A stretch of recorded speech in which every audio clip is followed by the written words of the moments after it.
So Apple did it. They finally did it. After 11 long years, Apple has finally made the switch to USB-C in their new line of iPhones, effectively killing the Lightning port. Now, while this is great and all, it sort of got me wondering what took Apple so long to get here, and what did that journey look like for Apple to finally make that switch to USB-C? And to answer that question, we got to go back to the early 2000s. Now, what happened in the early 2000s was the iPod. The iPod was basically taking over the world, and Apple had a choice to make. They had to figure out what port to use on the iPods, and they basically had two options available to them. They had the mini USB and the micro USB.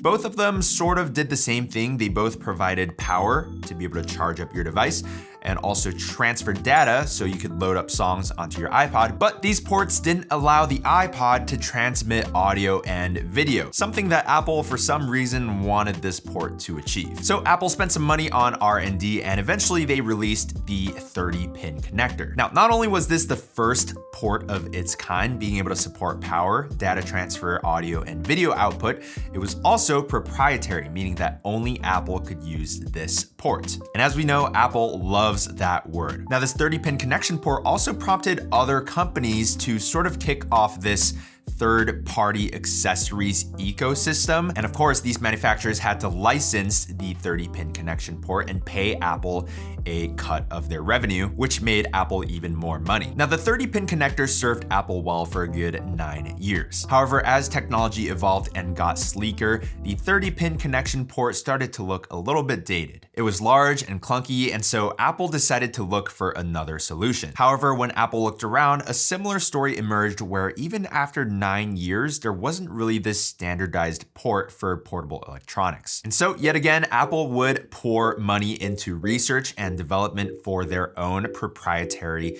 connection, and that's when Lightning was born. So on September 30th, 2012, Apple unveiled the iPhone 5 along with the Lightning connector, and a whole 9 years later, the Lightning port was going to be the successor to the 30-pin. Now, of course, when a company as big as Apple replaces all of their ports on all of their devices, consumers are going to be a little bit frustrated because over the past 9 years, they've collected cables, accessories, and different products that they've purchased for the 30-pin, so going to a Lightning port was gonna have somewhat of a transition period. But after some time, people adapted. After experiencing the Lightning port, and that satisfying snap and click when you insert the port was just so nice. The Lightning connection was smaller and sleeker, and it was the first of its kind to be reversible, which nobody had ever seen before. And over time, the Lightning port became the de facto standard for all Apple portable electronic devices. Now, the interesting thing here is that the Lightning port, although smaller and sleeker,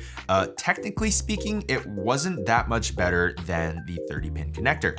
As far as power goes, they both provided 5 watts of power.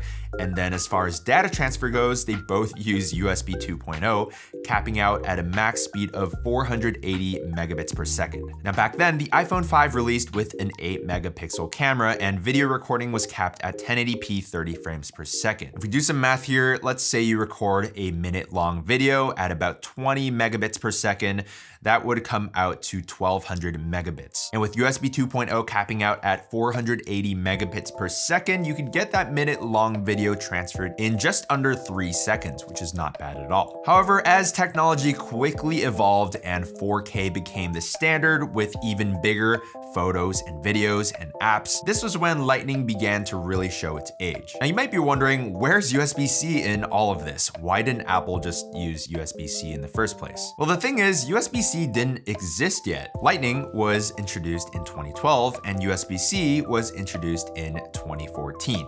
2 years later. So then the question becomes, why did Apple wait 11 years to switch to USB-C? Why didn't they do it a little bit sooner? Personally, I think there are 4 main reasons why Apple didn't switch to USB-C sooner. The first one is transition challenges. When we look at what Apple learned when switching from the 30-pin to Lightning, we saw that consumers got upset and it really disrupted ecosystems and product lines. Having to release dongles and make users swap out old cables for new ones and even buy new accessories was just something that Apple didn't want to force upon its consumers. Apple products are known to be seamless and easy to use, and swapping out a connector would make it a little bit frustrating. The second reason is evolving technologies. One of the main arguments to switch to USB-C is faster data transfer rates. However, as wireless technology got faster and faster, we saw this trend of consumers preferring wireless alternatives for their convenience and speed. Instead of manually plugging in our phones to our computers and then backing up our photos to hard drives, we now have services like Google Photos and iCloud Photos to automatically back up our memories to the cloud. And these days, if I want to get something from my phone to my computer, I can simply just airdrop it. The third reason is proprietary technology. Apple has historically and notoriously been known to favor proprietary systems and tech, as this allows the company to have more control over the end user experience. Not only that, by using proprietary technology, it also generates additional income for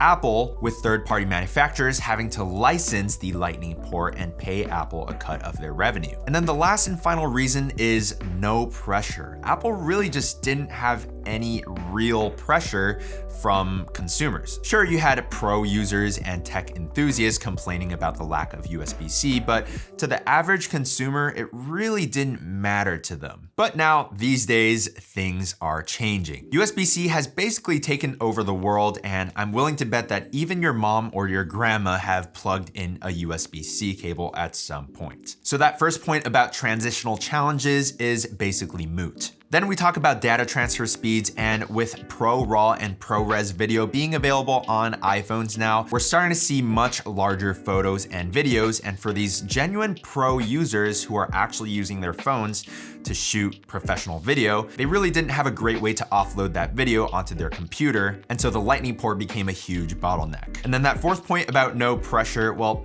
basically the EU forced Apple to make the change. In October of 2022, the European Union announced the Common Charger Directive, which forces all new electronic devices starting in 2024 to use USB-C. This directive was created in hopes of cutting down on electronic waste, but also creating less headaches for the end consumer. And all of this basically forced Apple to implement USB-C on their iPhones. But this doesn't just go for iPhones, this also goes for any electronic devices that they want to sell in Europe, including the Magic Mouse, the Magic Keyboard, the Apple TV remote, AirPods. And so yeah, finally, now starting with the iPhone 15, we have USB-C. One thing I found pretty hilarious during the keynote was when they claimed 20 times faster than USB 2. And truth be told, I haven't heard USB 2.0 being mentioned like at all over the past 5 years. So when Apple mentioned it, I was like, what? But then I remembered that the Lightning connector was based on USB 2.0, which just goes to show how old the Lightning port really is. So is Lightning dead? Well,